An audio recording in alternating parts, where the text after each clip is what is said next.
Hola, buenos días a todos. Les damos la bienvenida a este webinar que se trata de el futuro de la protección de datos en Chile, en Colombia, en México y en Perú.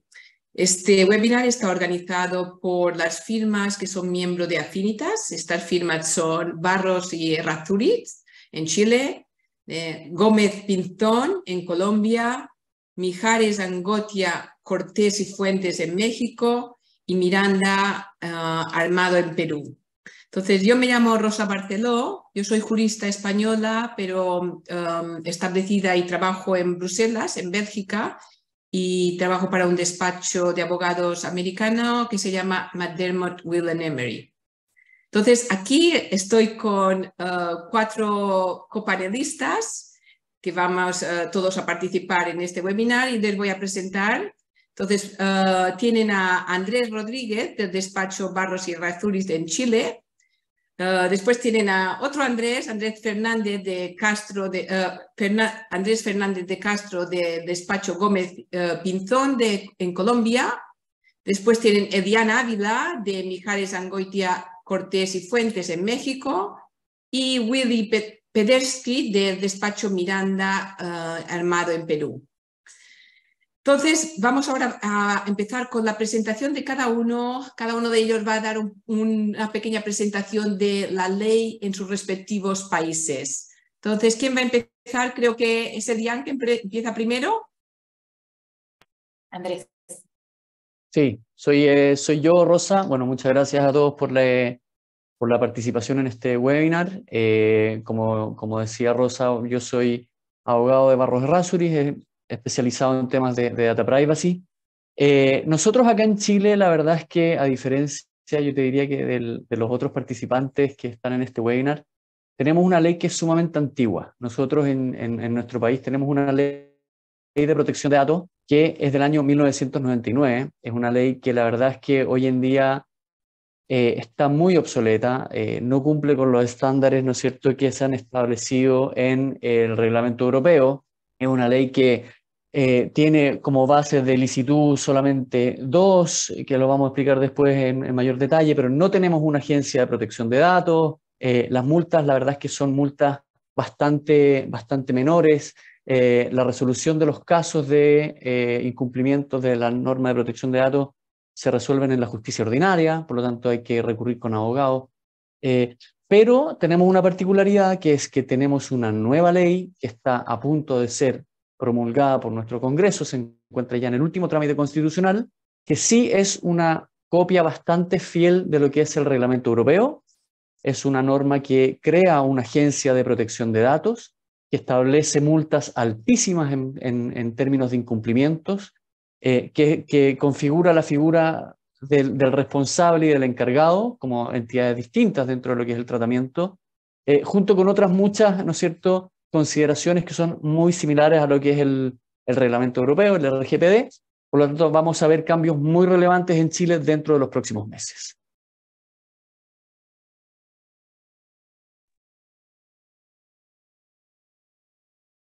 Gracias. ¿Quién viene el siguiente? Gracias, Rosa. Mi nombre es Andrés Fernández de Castro. Como les decía Rosa, buenos días, buenos días a todos y gracias por acompañarnos.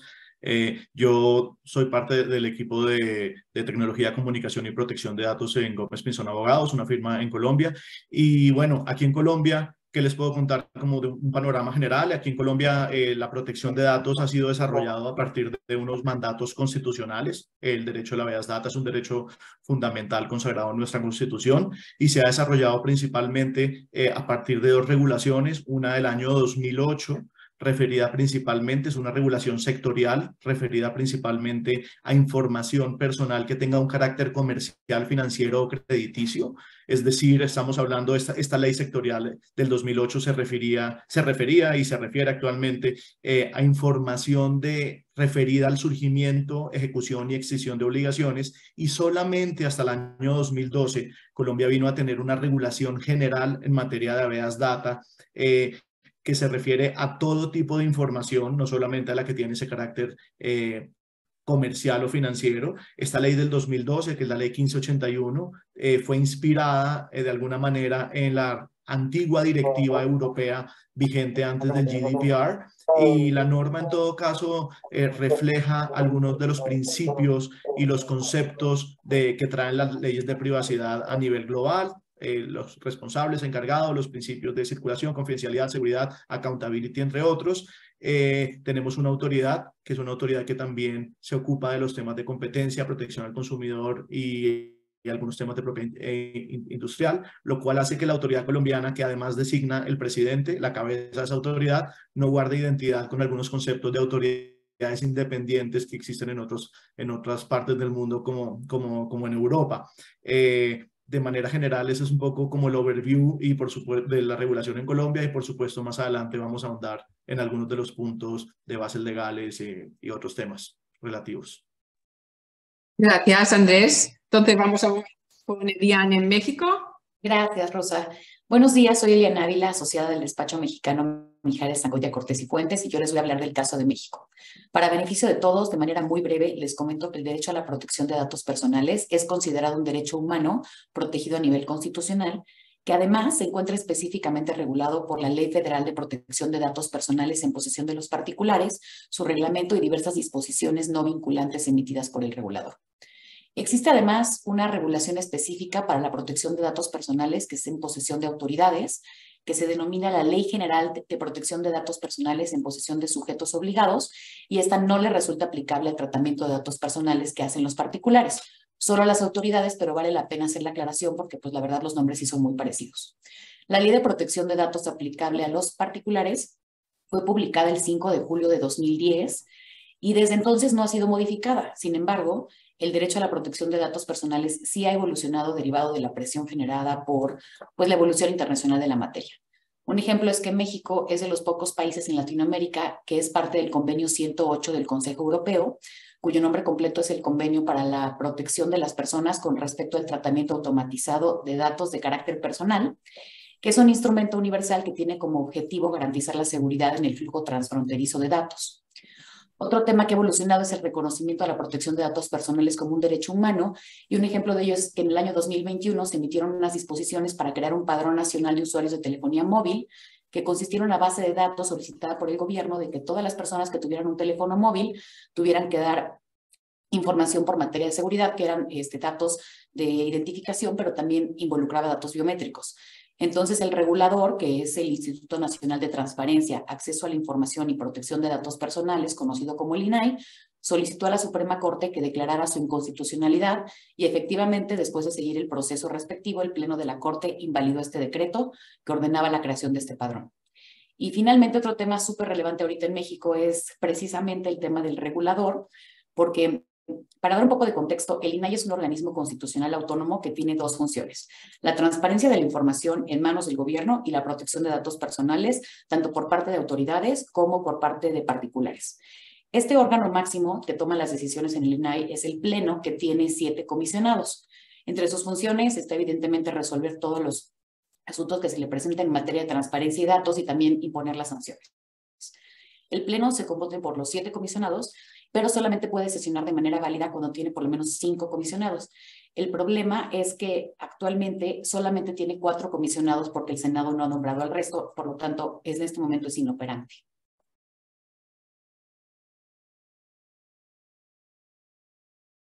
Willy, gracias, Eliane. Pienso que ahora le toca a Willy, ¿verdad? Willy, creo que estás en mute.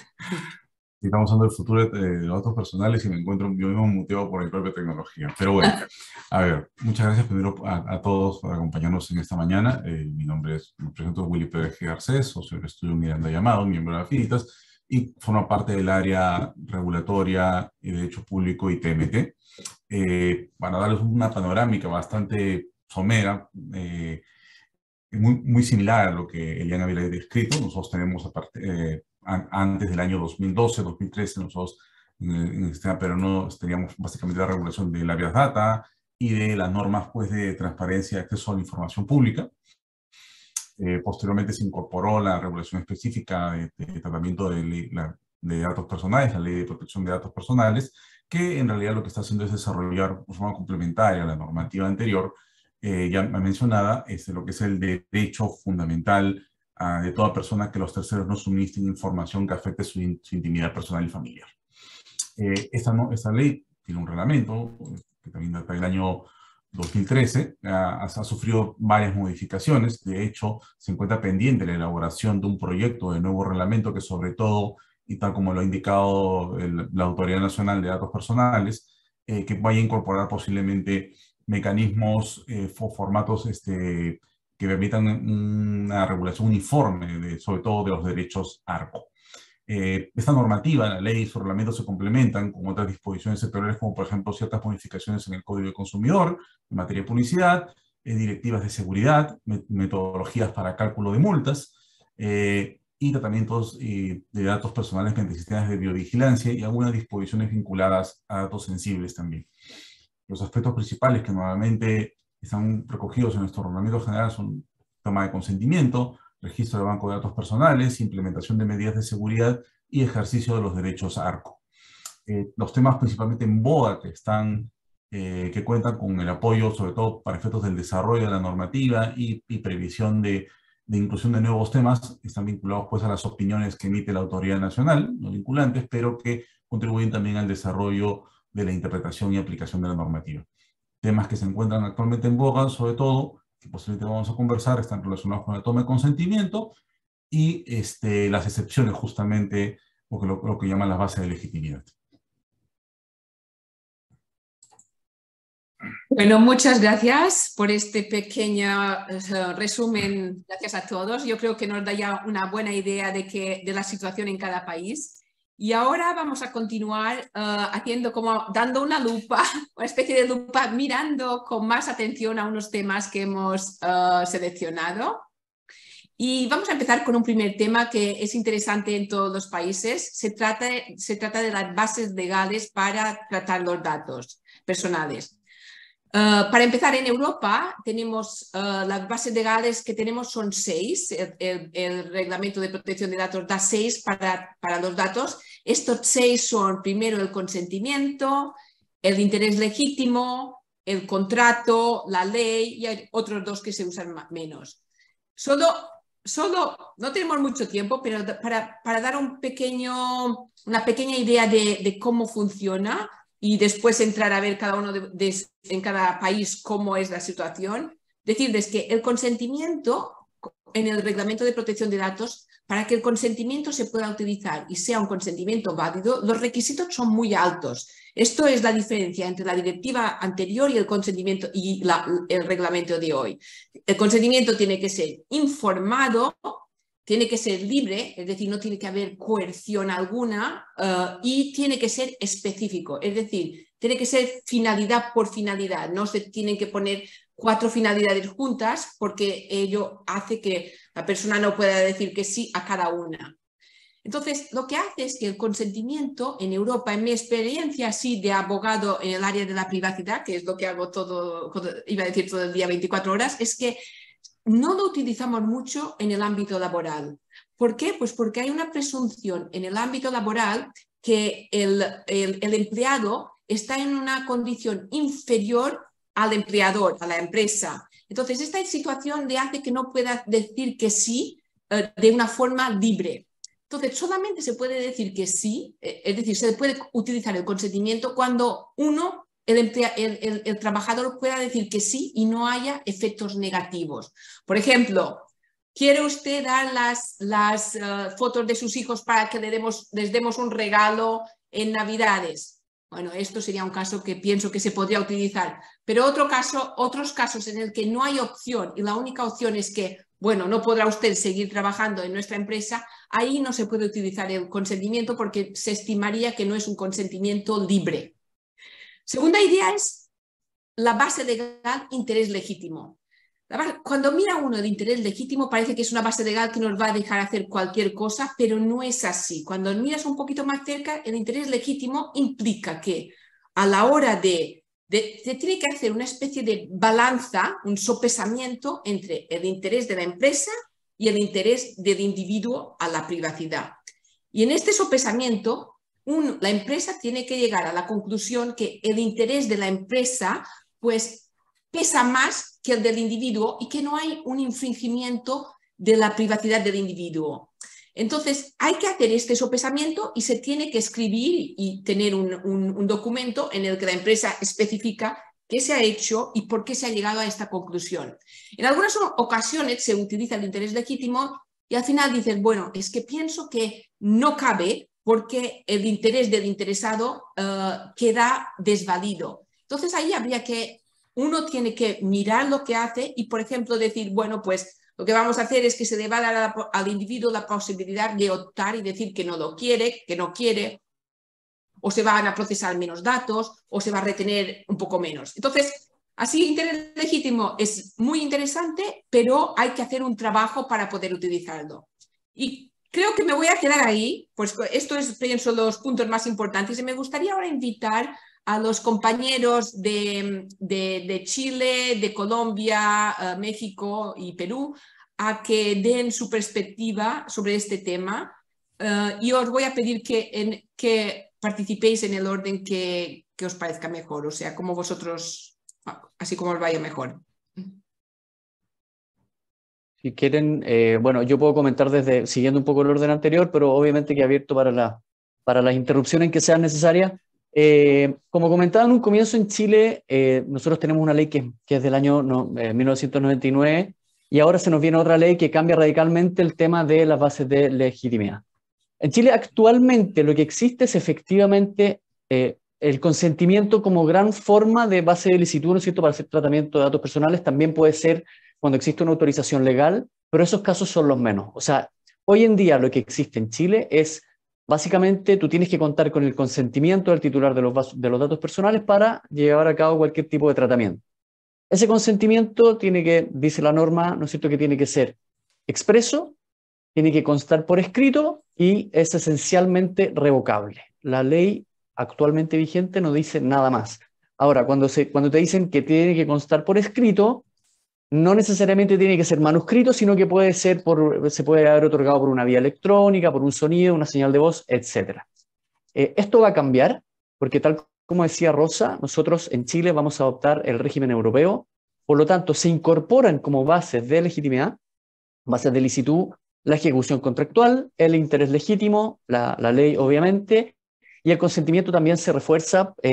O sea, va a haber que cumplir con ciertos requisitos específicos del consentimiento, que va a tener que ser sumamente informado, la finalidad va a tener que ser muy detallada, la finalidad del tratamiento, para que ese consentimiento sea válido. Y sí me gustaría hacer hincapié en lo que es el interés legítimo, porque nosotros ya nos ha tocado ciertos clientes, ¿no es cierto?, y ciertas compañías que de cierta manera o entendiendo de manera equivocada el interés legítimo han dicho, bueno, si el consentimiento es tan difícil de conseguir, yo voy a usar el interés legítimo de aquí en adelante como una base de licitud, porque en realidad es poco lo que tengo que informar.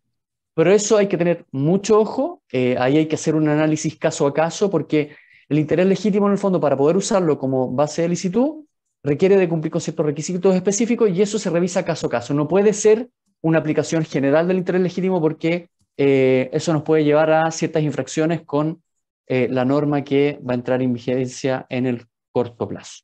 Eso por parte de Chile. En lo que respecta a Colombia, muy similar a lo que actualmente ocurre en Chile, la base legal principal es la autorización por parte de los titulares de los datos para efectos de tratar cualquier tipo de información personal en el marco de cualquiera de los dos regímenes legales que les dije, sea por la Ley General de Habeas Data o por la ley relativa a la información de contenido comercial o crediticio. Lo importante es que el consentimiento, y aquí en la ley colombiana tiene una particularidad, es que sea previo, expreso e informado. El tema de previo es muy importante porque la autoridad ha interpretado que el consentimiento siempre debe obtenerse de manera previa al inicio del tratamiento de datos o, en el peor de los casos, a más tardar concomitantemente con el inicio de dicho tratamiento de la información.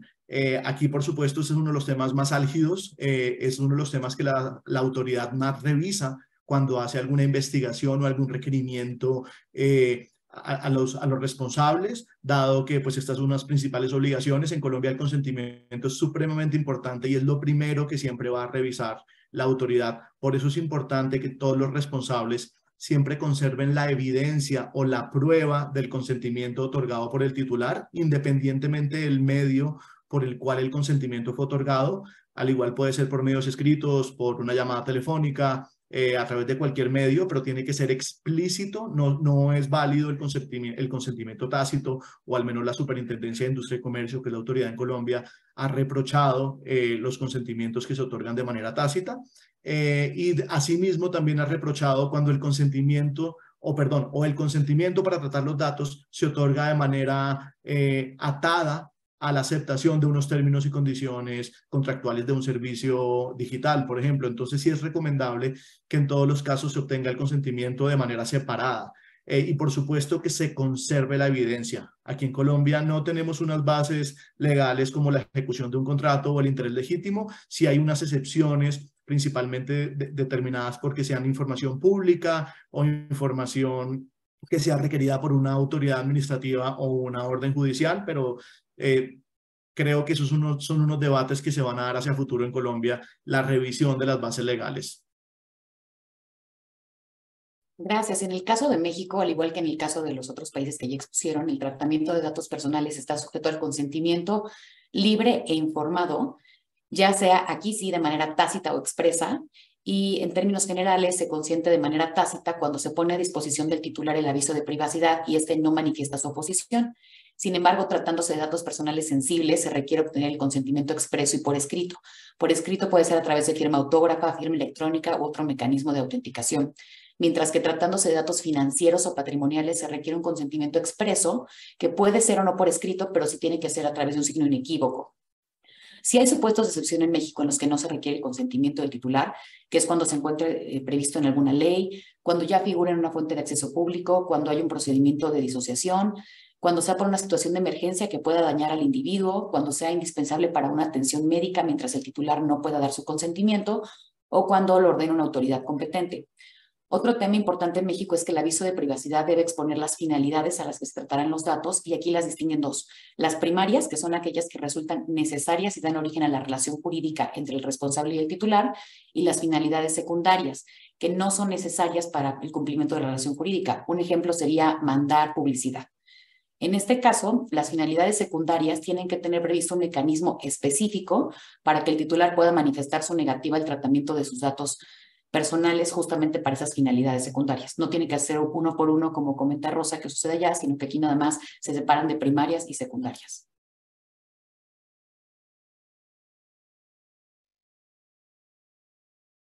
Gracias, Elian. Continuando yo, efectivamente también en Perú la regla es el consentimiento libre, previo, expreso, inequívoco e informado.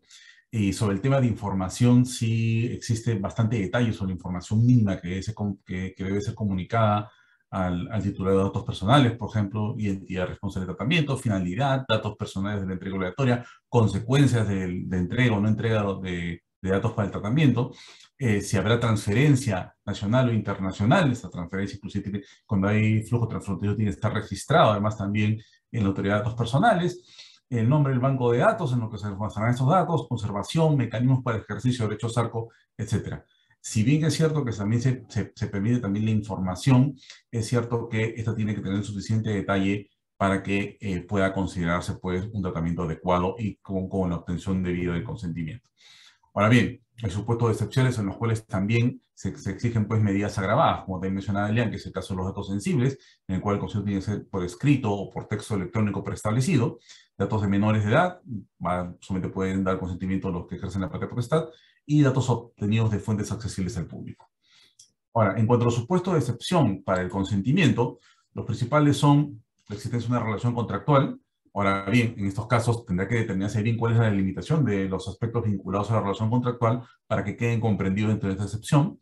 Cuando otras leyes ordenan el tratamiento o por ejemplo, otorgan facultades específicas a entidades de la administración pública, por ejemplo, tipo Contraloría, Ministerio Público, Policía Nacional del Perú, en el caso de fuentes accesibles al público, y cuando los datos son anonimizados. Si viéramos, por ejemplo, un tema vinculado a lo que estaba relacionando, por ejemplo, Andrés y Elian, no tenemos, por ejemplo, en Perú, un caso de un supuesto en el cual se autorice el tratamiento de datos por el tema de interés legítimo de la empresa en general o con materia contractual. Eso solamente puede estar delimitado cuando el tratamiento de datos personales forma parte de la relación contractual.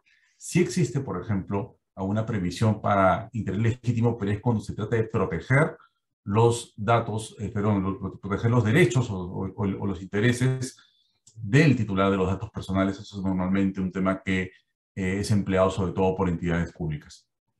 Para otros supuestos también en los cuales se excluye la obligación de contar con, o un supuesto de excepción al consentimiento, son, por ejemplo, mencionar en ejercicio de funciones por entidades públicas. Aquí la Autoridad Nacional de Datos Personales ha sido bastante enfática en el aspecto de delimitar los alcances del ejercicio de la función pública, vinculado también no solamente al caso en concreto, sino el principio de legalidad para también buscar un encuadre en este ejercicio de la excepción.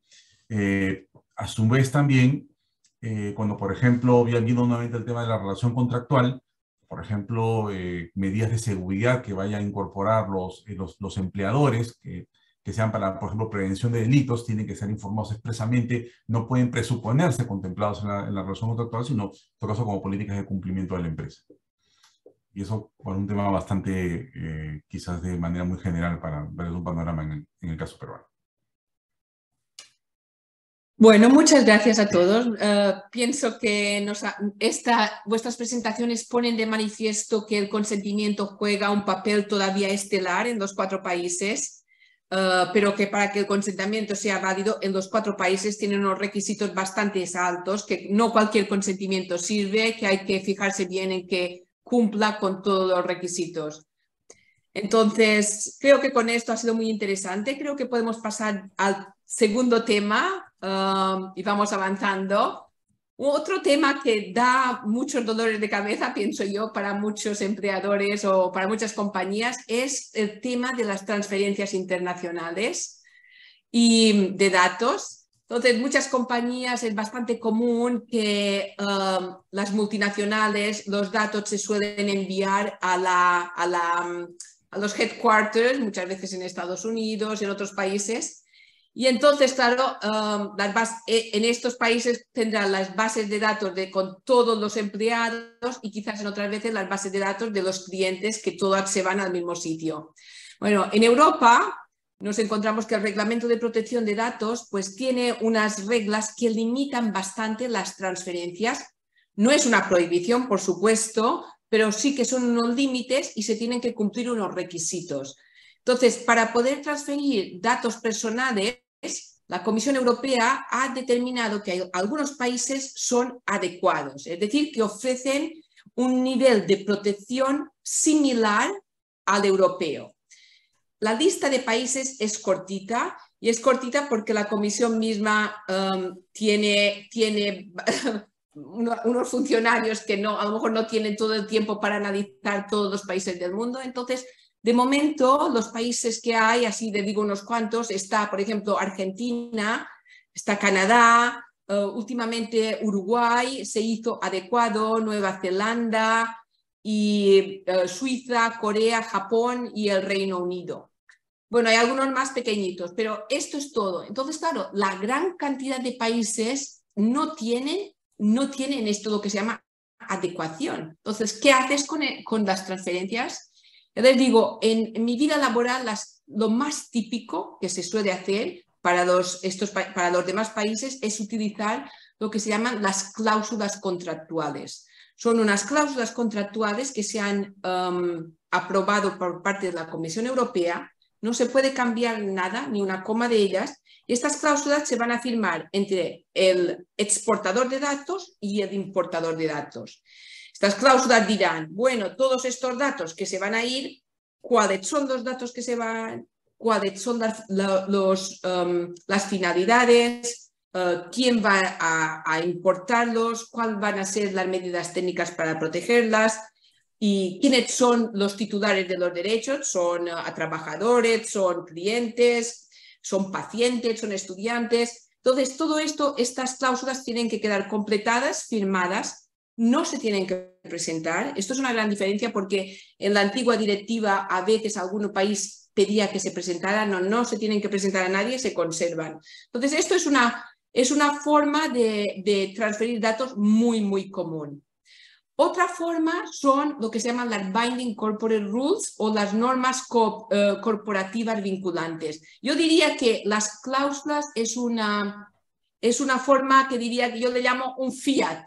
Las Binding Corporate Rules es un BMW, en el sentido de que para tener aprobadas las Binding Corporate Rules, la empresa tiene que hacer bastante trabajo interno, se tienen que presentar a la autoridad las tiene que aprobar y una vez que están aprobadas se pueden utilizar para todo tipo de transferencias. No es como, la diferencia es que en las cláusulas se tiene que especificar muy bien las finalidades. Las Binding Corporate Rules nos da como una especie de marco a los fines que la empresa puede transferir sin más. Es como si fuera una autopista. Entonces, estas dos son las formas más normales. Yo creo que con esto tenéis un poco de idea de cuál es la finalidad en europea.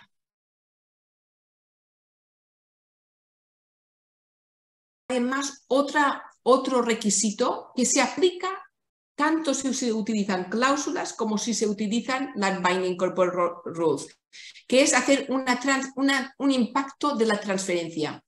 Es lo que se llama un Transfer Impact Assessment.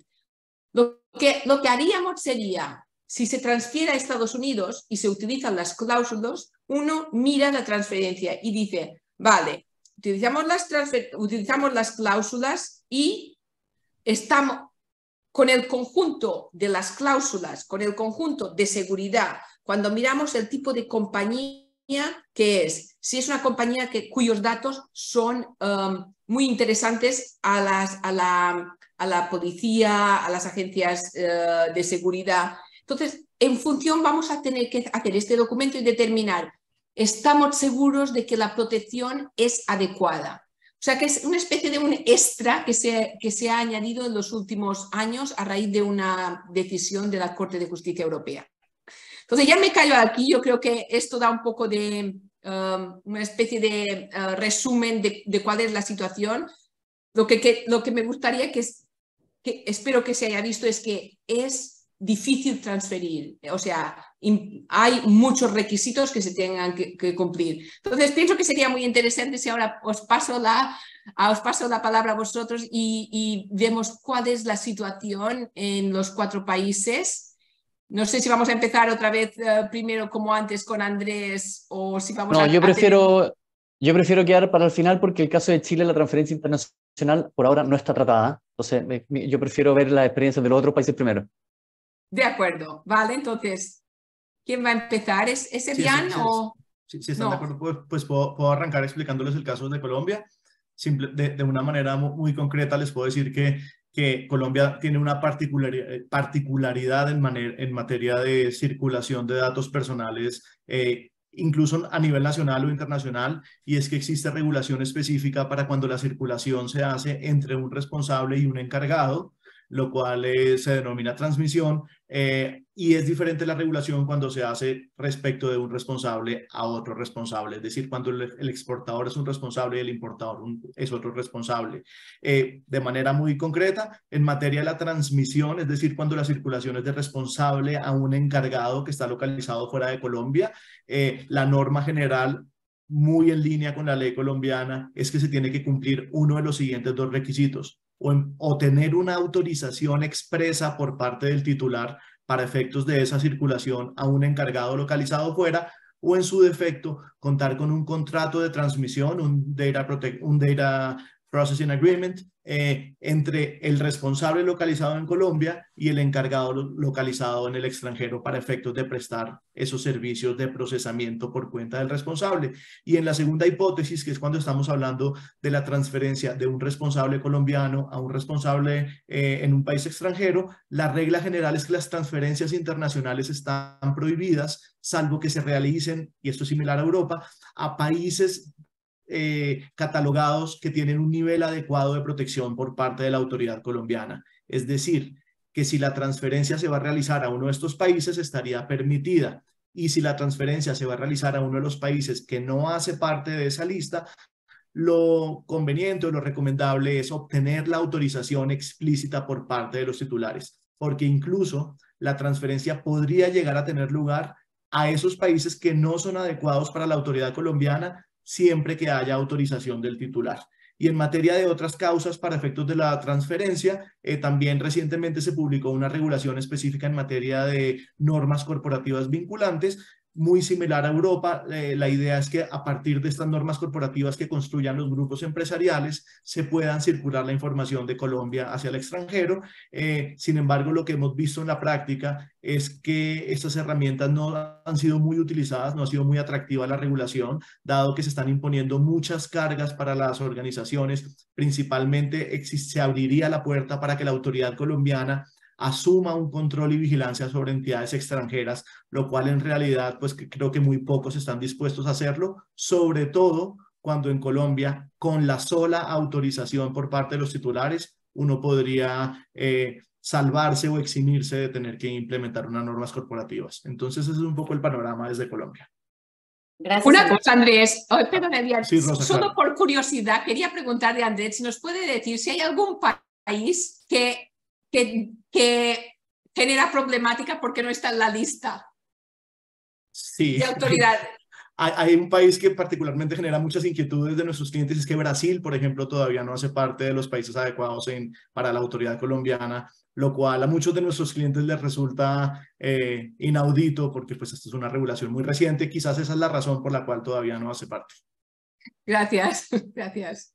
Gracias. Iba a comentar que justamente México comparte esa peculiaridad que dice Andrés, porque aquí también hay dos tipos de comunicación de datos. Las transferencias, que son las comunicaciones que se dan entre dos responsables, y las remisiones, que es entre un responsable y un encargado. Pero sí es importante identificar a quién estás dando los datos, si es un responsable o un encargado, porque hay condiciones y obligaciones distintas. Por ejemplo, las transferencias deben ser incluidas en el aviso de privacidad porque están sujetas al consentimiento del titular, salvo algunos supuestos específicos de excepción. Y un supuesto específico que llama mucho la atención es que en México, cuando la transferencia se haga entre sociedades controladoras, subsidiarias, afiliadas o que pertenezcan al mismo grupo del responsable y opere bajo los mismos procesos y políticas de protección de datos, no requiere del consentimiento para esta transferencia. Por el otro lado, las remisiones, que son las comunicaciones entre un responsable y un encargado, no tienen que estar incluidas en el aviso de privacidad porque se presume que el encargado está actuando a nombre y cuenta del responsable. Pero en ambos casos es importante que existan algún instrumento jurídico, como podría ser, por ejemplo, el contrato de prestación de servicios con un proveedor, donde se incorporen cláusulas de protección de datos personales y se ponga a disposición el aviso de privacidad correspondiente para que den el mismo tratamiento de los datos que es el que ya consintió titular.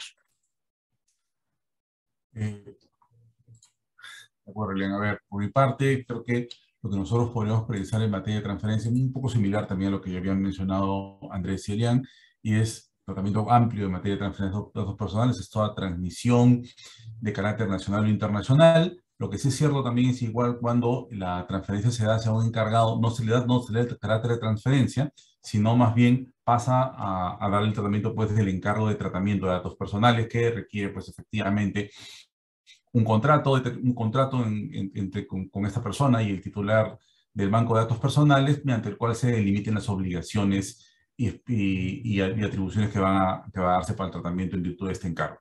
Cuando estamos hablando de transferencia de datos personales, sí se requiere también consentimiento informado, salvo las excepciones contempladas en la norma, y en aquellos casos en los cuales los bancos de datos que se van a inscribir en la autoridad van a hacer materia, pues lo que llaman de flujo transfronterizo, ese flujo también tiene que estar inscrito, o sea, que se va a realizar en el registro llevado por la autoridad.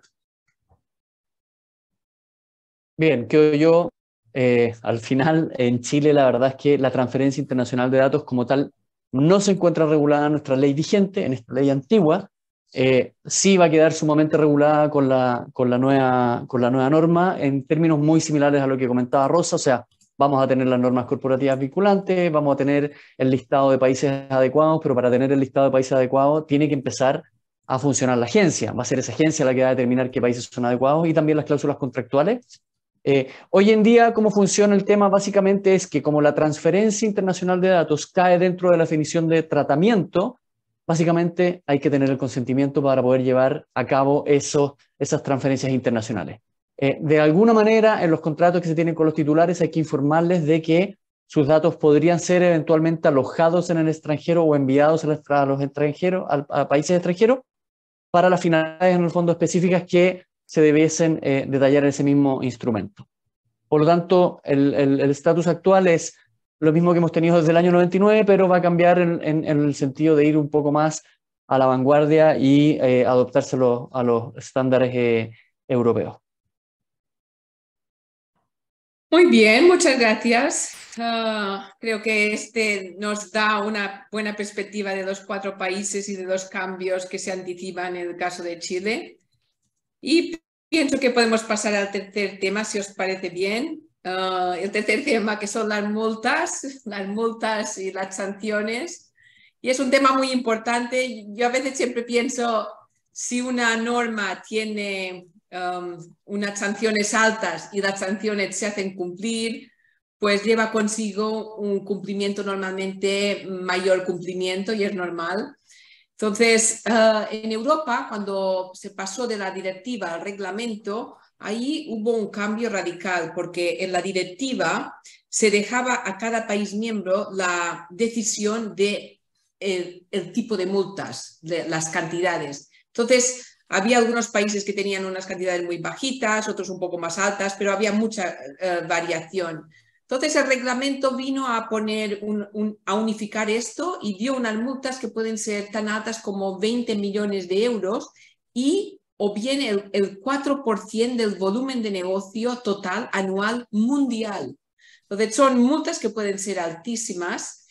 Y bueno, llevamos desde el 2018 con el reglamento. Los primeros años las autoridades eran muy timiditas, no imponían multas, pero últimamente ya están mucho más activas. Ya hemos visto multas bastante grandes. Por ejemplo, este año hubo una contra Meta de un 1.2 billion, o sea, billion, en español siempre me cuesta decir, no, son 1.000 millones de euros. La cantidad es exorbitante. Meta ya ha hecho una apelación, pero vaya. Y esta fue por un motivo de transferencias, por haber transferido los datos desde Europa a Estados Unidos. Entonces, Amazon le han dado 700, a Google también varias autoridades le han dado unos 90, otra 10 millones, la autoridad española. Hoy mismo había una sentencia muy interesante por parte de la agencia francesa, que suele ser una agencia muy, muy activa. Ha dado 400 millones a una sociedad que se llama Criteo, que lo que hacen hacen publicidad en Internet, o sea, hacen perfiles de individuos y entonces se muestra la publicidad adecuada a cada perfil. Y se les ha dado 400 millones de euros por falta de pedir el consentimiento, por no poder probar el consentimiento, por la información no ser la apropiada y así. Entonces, esto es el resumen. El hecho que las sanciones se pueden publicar me parece un elemento que viene a poner mucha presión también. A veces algunas compañías están más preocupadas por la publicación de la sanción más que de la cantidad. En cuanto a la cantidad, también decir que es verdad que hay sanciones altísimas, pero, por ejemplo, la autoridad española creo que es la autoridad la más activa de los 27 Estados miembros, pero suele poner unas sanciones que son más moderadas. Se ven sanciones a veces incluso contra individuos por cámaras de vigilancia, que quizás son muy, muy, muy bajitas, pero hay muchísimas. Entonces pienso que voy a dejarlo aquí. Esto es el resumen de la situación que yo veo en Europa y pienso que sería muy interesante ahora oír a todos, a los compañeros. Yo os paso la palabra de nuevo en el orden que os apetezca más. Gracias. Ahora voy a empezar yo contándoles que en México los procedimientos sancionatorios pueden iniciar de oficio o a solicitud de parte. La verdad es que el instituto no tiene tanto personal, entonces no es como que verifique a todos de manera regular, pero si hay algún tema sonado, pues se inicia investigaciones de oficio, o también cuando hay alguna denuncia, pues se inicia investigaciones. Las sanciones son multas, básicamente, y las multas van hasta 33 millones de pesos, que son más o menos $1.800.000 americanos al tipo de cambio, pero cuando involucra datos personales sensibles puede ser por el doble, es decir, sería $3.600.000 americanos. Este monto de la multa depende obviamente de la naturaleza del dato, el carácter intencional o no del incumplimiento, la capacidad económica del responsable y también la reincidencia. Sí se han impuesto multas bastante altas en las máximas, sobre todo en un caso muy sonado fue de un banco. Sin embargo, estas multas que son impuestas por el regulador pueden ser impugnadas en la vía jurisdiccional a través de un juicio constitucional que se le conoce como juicio de amparo, y también las multas se hacen públicas. Un tema importante en México es que además de las multas hay pena de prisión de 3 meses a 3 años para quienes con ánimo de lucro provoquen una vulneración de seguridad de las bases de datos que tienen bajo su cuidado, o para alcanzar un lucro indebido, engañen o se aprovechen del error de los titulares para tratar sus datos, que evidentemente al haber un tema penal es bastante disuasivo. Efectivamente. Gracias, Elian. ¿Quién va al siguiente? Puedo entrar yo, si les parece. En el ámbito peruano, por ejemplo, lo que ha ocurrido en los últimos años, sí ha habido un incremento de las actividades de fiscalización y sanción por parte de la autoridad nacional. Las multas que se pueden, las sanciones que se pueden imponer son fundamentalmente multas. Sin embargo, también pueden imponerse medidas correctivas, de seguridad también. Mi incumplimiento podría eventualmente también llevar a otros escenarios de sanción. Los montos de la multa pueden ir entre 0.5 UITs o hasta 100 UITs, más o menos. Así, a grosso modo, podemos pensar unos 135.000, 140.000 dólares como monto máximo de multa, considerando las unidades tributarias que manejamos, unidades impositivas tributarias que manejamos en Perú. Podría no ser una cantidad muy elevada, pero sí genera un fuerte impacto también en las empresas. Si quisiéramos ver más o menos cómo han ido las sanciones impuestas, en todo caso, en los últimos años, van yendo eventualmente hasta posiblemente 62, un poco más de la mitad del monto por recopilación de datos personales por medios ilícitos, desleales, por tema de servicios educativos empresariales. Es cierto que efectivamente la autoridad es bastante rígida, suele aplicar criterios de graduación, tiene una metodología para la determinación de sanciones de multas que es bastante detallada, pero difícilmente suele excluir la responsabilidad por criterios de razonabilidad. Lo que puede hacer es disminuir las multas, pasar sanciones de multas, eventualmente a amonestaciones, pero fundamentalmente opta por el ejercicio de la potestad sancionadora. Un tema que podríamos también tener en cuenta es, por ejemplo, que manejan criterios sobre evaluación de actuación diligente, responsabilidad proactiva en materia de medidas de prevención y medidas de limitaciones de accesos inadecuados como parte de los criterios para evaluar el comportamiento de los titulares de bancos de datos personales, los que realizan el tratamiento. Y sobre todo la fijación de medidas de seguridad adecuadas, aun cuando no tenemos hoy por hoy un marco normativo objetivo en este aspecto específico en la materia. Eso es cuando más o menos podríamos mencionar en cuanto al aspecto de materia sancionadora en Perú. Quizás una preguntita, Wendy. ¿Y la autoridad de Perú opera a instancia de parte o de oficio? Puede ser tanto de denuncia como por investigación de oficio. Eso es igual con el régimen sancionador en general.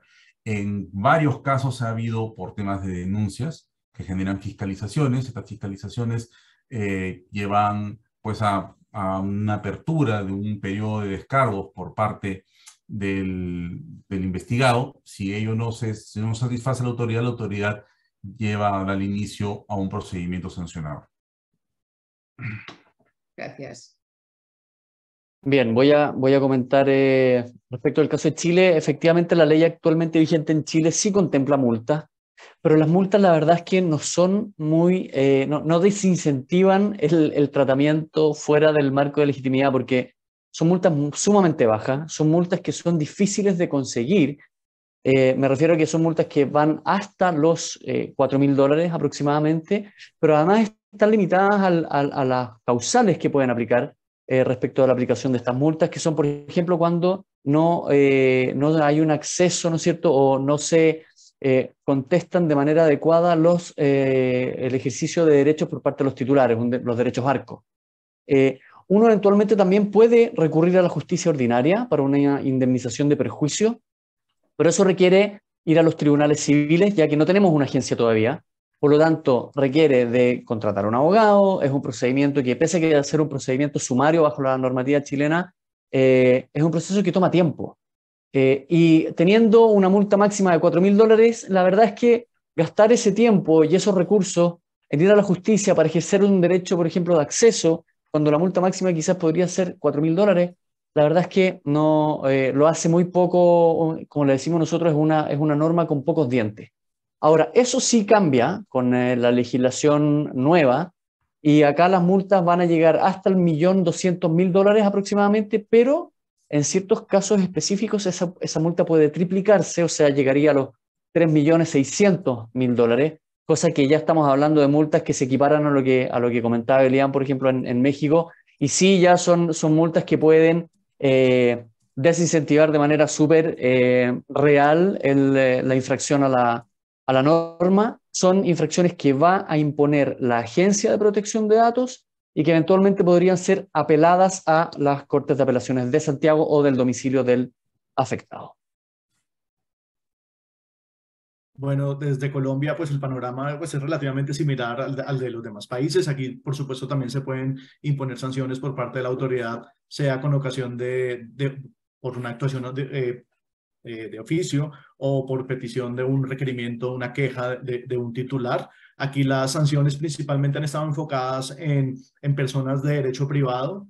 A pesar, las autoridades públicas no han sido muy grandes destinatarios de sanciones. El foco de las autoridades siempre ha estado en las entidades privadas, y las sanciones, de una manera similar a las de otros países, pueden ser órdenes administrativas, es decir, medidas correctivas, sanciones pecuniarias, multas que pueden ascender a hasta 2.000 salarios mínimos legales, que son aproximadamente $560.000, aunque lo usual es que las sanciones en materia de protección de datos por infracciones oscilen entre los $20.000 y los $50.000. Un poco la percepción del mercado aquí en Colombia es que las sanciones no son lo suficientemente disuasivas para prevenir los incumplimientos, pues no están atadas a ningún criterio derivado, por ejemplo, de los estados financieros o de los ingresos de una compañía que pueda determinar la imposición de sanciones más altas. Entonces, a veces la percepción es que las sanciones en Colombia son bastante económicas, por decirlo de alguna manera, y que muchas empresas a veces asumen el riesgo de la sanción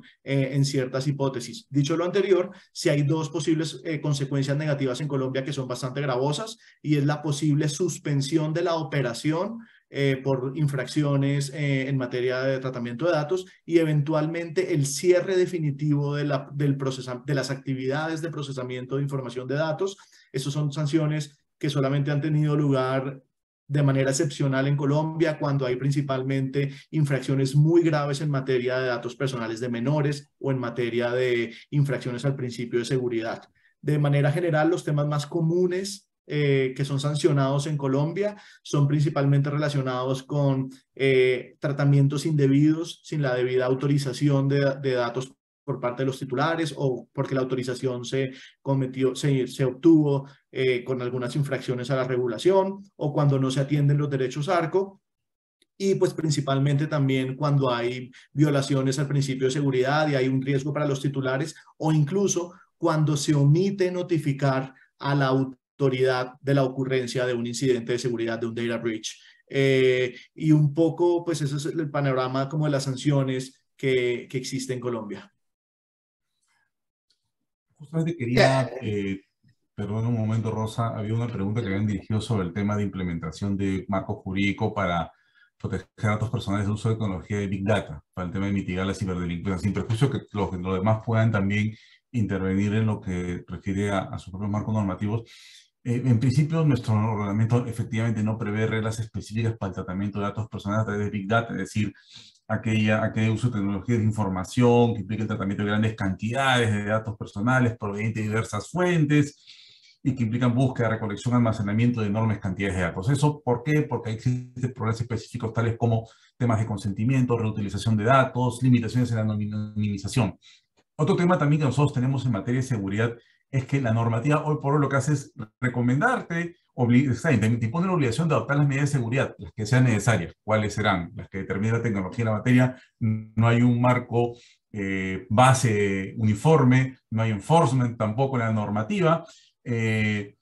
Básicamente las directivas de seguridad establecen obligaciones de información para que la autoridad eventualmente que tome medidas preventivas posteriores, recomiende modificaciones de la normativa, pero hoy por hoy, más que todo, hay un registro de incidentes, obligación de informar a la autoridad y adoptar las medidas de seguridad que, de acuerdo con la tecnología que emplee cada empresa, sean las más convenientes o adecuadas o necesarias para el tratamiento que se va a realizar. Ciertamente, se requeriría un mayor desarrollo normativo, se requeriría también la forma de hacer efectivas este tipo de obligaciones en materia de seguridad. Van de la mano también con la modernización de la autoridad. No es un tema que aparentemente lo haya anunciado, al menos en Perú, la autoridad de datos personales respecto del nuevo reglamento. No es un tema que aparentemente parecería generar expectativas en las próximas modificaciones. Pero en todo caso, es un tema que hoy por hoy también todavía está pendiente de desarrollo en el país. En México me gustaría comentar que sí hay una iniciativa ya de proyecto de una ley federal de ciberseguridad. La ley actual sí prevé temas de vulneraciones de seguridad en general, que justo en el caso de particulares no hay una obligación de notificar al regulador, solo hay la regla de que tienes que notificar a los titulares siempre y cuando se hayan violado datos que puedan afectarlos moral o patrimonialmente, que son básicamente datos personales sensibles o patrimoniales. En los otros casos, la verdad es que no hay una obligación de informar, pero es interesante saber que en México pues ya se está buscando regular también todo el tema de ciberseguridad en el futuro. En Colombia no existe tampoco no existe actualmente una ley de ciberseguridad de manera general. Sin embargo, actualmente hay un proceso, un proyecto en el Congreso colombiano para crear una agencia de seguridad digital que va a ser distinta a la Autoridad de Protección de Datos. Eso sin duda nos va a dar unos retos para ver cómo se van a articular esas dos regulaciones. Sin embargo, el proyecto de ley de ciberseguridad que les estoy diciendo está principalmente enfocado en la creación del ente burocrático que va a tener estas funciones, sin entrar en mucho detalle de desarrollar obligaciones específicas para los responsables o los encargados. Solamente hay una obligación que surgiría de esa ley específica y es el reporte de riesgos en materia de seguridad de la información, que se deberá hacer adicional a los reportes de incidentes de seguridad que se deban hacer con base en las normas de privacidad. Pero sin embargo, aquí en Colombia rige el principio general de seguridad, según el cual, muy en la misma línea que nos contaba Willy, que aplica en el Perú, las medidas de seguridad o de protección que habrá que implementar en cada caso serán las adecuadas, proporcionales, según el tipo de tratamiento de datos que se haga. Bien, en el caso de Chile, parecido a otros países, como ha sido la tónica de este webinar, tenemos un proyecto de ley de ciberseguridad. Hay normas específicas de ciberseguridad que aplican a ciertas industrias, como es la banca y las instituciones financieras, por ejemplo, pero un marco general todavía no lo tenemos implementado. Se van a exigir, una vez que este proyecto vea la luz, en el fondo, ciertos requisitos de ciberseguridad para ciertas industrias en específico y dependiendo también del riesgo al cual se vean expuestas esas empresas o esas compañías, ¿no es cierto?, respecto de la información que manejan.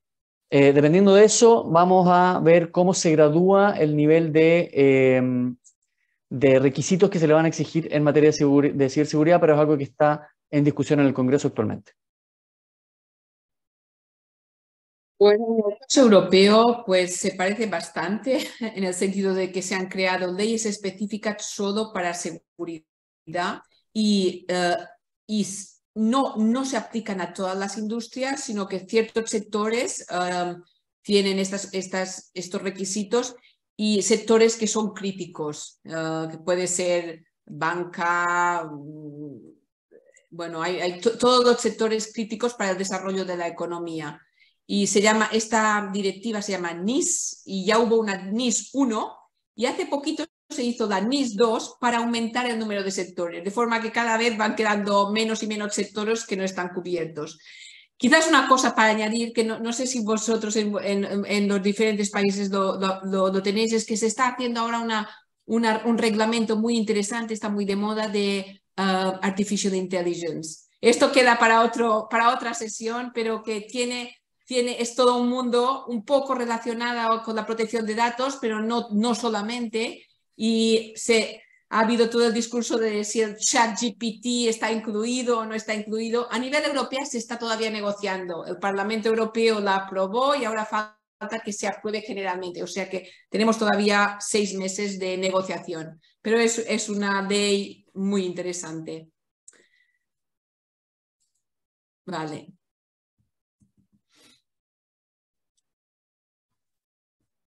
Con esto yo creo que estamos ya en la recta final. Voy a pedir a Afinitat si tenemos más tiempo o para estar seguros de que tenemos que terminar ahora. Si no, yo creo que todos podemos hablar un rato más, pero del tiempo de todos los que están escuchando. Ahí nos están diciendo que tenemos un minutico más y retomo lo que decía Rosa sobre la regulación de la inteligencia artificial. Aquí en Colombia no tenemos una regulación ni un proyecto por ahora como similar o equiparable al que aprobaron en Europa recientemente. Sin embargo, la autoridad, la Superintendencia de Industria y Comercio, sí ha expedido varias guías cuyo carácter vinculante es discutible, es uno de los temas que se discute acá, unos lineamientos o unas guías sobre con recomendaciones sobre cómo implementar proyectos de inteligencia artificial. No son guías que estén en la ley de carácter obligatorio, pero pues al ser lineamientos que da la autoridad, es recomendable igual observarlos y tenerlos en cuenta en la preparación de cualquier proyecto que involucre inteligencia artificial, pero creo que sin duda es un tema que se va a seguir discutiendo y no descarto que en algún momento futuro haya alguna regulación vinculante sobre la materia. En México me gustaría destacar que además de todos los temas regulatorios y legales, es muy importante tomar en consideración para todas las empresas que cuiden mucho todas sus medidas de seguridad administrativas, físicas y tecnológicas, porque además de ser una obligación legal en donde sí hay disposiciones específicas donde las obligan, es donde se han verificado más incidentes. Sobre todo ha habido mucha vulneración de datos, robos de datos, y esos son los asuntos que normalmente acaban con el regulador en el INAI, donde están pues, verificando y donde se imponen sanciones bastante altas. También todas las industrias que tratan datos personales sensibles, es muy importante que cumplan con todos los requisitos legales, porque las sanciones son muy altas e incluso pueden ser el doble, y la verdad es que el regulador tiende a imponer sanciones altas, aunque después en el proceso judicial puedan disminuir las mismas, tomando en consideración otros elementos, si se busca que haya una medida como disuasiva. En este momento, como comenté, el regulador pues no puede operar en pleno, pero se espera que esto ocurra ya en los próximos meses, entonces como retomar todas las actividades que había dejado pendientes en este momento. El caso de Chile yo creo que lo resumiría como para ir cerrando. Nosotros por mucho tiempo estuvimos bien out, por decirlo de alguna manera, no out, pero con una norma que la verdad es que no se ajustaba para nada a los estándares actuales y veíamos cómo empresas de afuera venían acá y veían que localmente el tema del tratamiento de los datos personales era muy básico. Eso estamos justo en un momento clave nosotros en nuestro país de cambio, el llamado ahí a las compañías, muchas ya lo están haciendo, pero la gran mayoría todavía no toma esa conciencia, es a implementar y a empezar a implementar desde ya lo que implica el adoptarse un régimen como el Reglamento Europeo. Sabemos que es una implementación, ¿no es cierto?, y un cambio de mentalidad, de mindset que toma tiempo. La ley efectivamente, una vez que entre en vigencia, va a otorgar un plazo de adecuación, pero son muchos los cambios que se nos vienen, por lo tanto ahí el llamado es a prepararse con tiempo. Esto requiere cambios desde adentro de las organizaciones, hay que cambiar la mentalidad y básicamente entender de que los datos pertenecen a los titulares y no a las compañías que hacen tratamiento de esa información. Partiendo por eso, creo que se puede empezar a manejar esto de manera correcta, siguiendo un poco lo que Rosa ha comentado, que son los estándares que nos van a regir de aquí por mucho tiempo, que es el estándar europeo, en el caso de Chile. Finalmente, en el caso de Perú, creo que la importancia, en todo caso, de mantener actualizados los sistemas o implementar o mantener actualizados los sistemas que se hayan implementado de protección de datos personales es importante, sobre todo, y tenemos en cuenta el incremento, sobre todo, por ejemplo, de actividades comerciales online, en línea, por ejemplo, flujos transnacionales de datos, sobre todo porque muchas empresas tienen no solamente sedes en otros países, pertenecen a otros grupos económicos, sino que hay mucha transferencia internacional de ese tipo de datos personales que requieren en todo caso reforzar los sistemas de consentimiento, de tratamiento y adecuarse a las nuevas modalidades, como mencionaba también, de comercio electrónico. Y eso sobre todo teniendo en cuenta que finalmente, como mencionaba Andrés, ¿no? Acuérdense que los datos personales son de titularidad de la persona natural y que quien realiza el tratamiento tiene que someterse en todo caso a la normativa. Finalmente, ya que mencionaban el tema también de la inteligencia artificial, ciertamente en Perú se ha aprobado el proyecto de ley que promueve el uso de inteligencia artificial para el desarrollo del país, pero de momento, hoy por hoy, aunque habla sobre temas de gobernanza de Internet, sociedad digital, desarrollo ético y algún tema relacionado básicamente a declaración de principios de que el desarrollo, uso y promoción de la inteligencia artificial debe respetar la privacidad de las personas, hoy por hoy no pasa de ser todavía un proyecto aprobado, no publicado, y que en buena cuenta es una buena declaración de intenciones.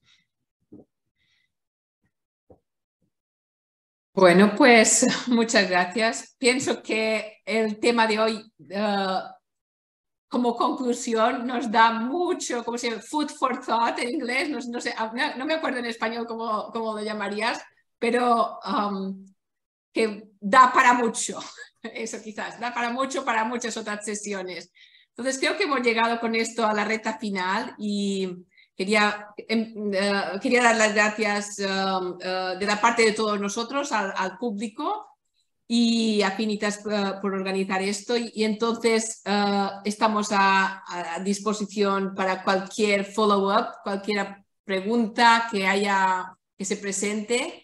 Entonces hay un correo, Affinitas, vamos a poner el correo, hay que mencionarlo, estoy aquí, voy a mencionarlo, pero creo que es el correo electrónico contact@affinitaslegal.com o en LinkedIn.